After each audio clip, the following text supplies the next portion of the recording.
Welcome back. I'm Stacy, and today it is about roses, roses, roses. I really want you to be in the know when it comes to roses. I don't want you to have rose woes. And there are some really simple instructions to follow, but we really want to have some clear tips about roses because we have so many different varieties, from beach roses to shrub roses to mini roses and climbers, but you can grow them all. Here's what we're going to talk about first. The main thing is once you get that beautiful rose from the nursery, is bringing it home, and what do you do with it?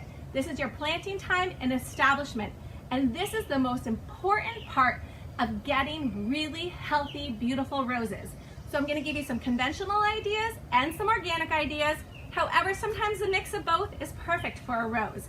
First off, when you take the rose home from the nursery, when you're planting, make sure that you make the hole 2 times the width of this root ball. I don't want you to plant it any deeper than it is in this pot because we do not want to bury the graft. So actually even consider maybe planting your rose a 1/4 inch higher above your ground, because sometimes your soil settles and then the rose will kind of sink a little bit. Here's what's really important. Your soil needs to be well draining, and it needs to be well amended with some type of compost.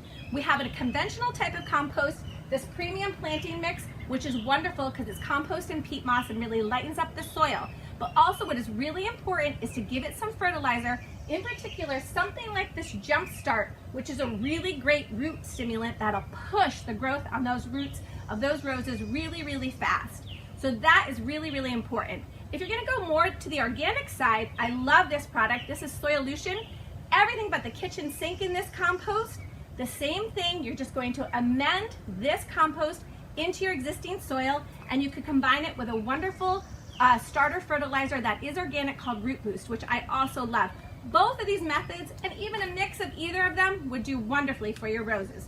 All right, so you've dug your hole, you've amended your soil, very, very important. You're planting your rose, you used your starter fertilizer to get the rose going. Now what is really, really key, guys, is water. I really, really believe that roses need more water than a lot of plants. They're a little fussy for that initial establishment, but if you do this, they will thrive for you all season long. What I want you to do is think about watering in gallons. Sometimes it's easier to think that way. You can easily give roses anywhere from 6 to 12 gallons per week of water. They will love it. They will drink it up.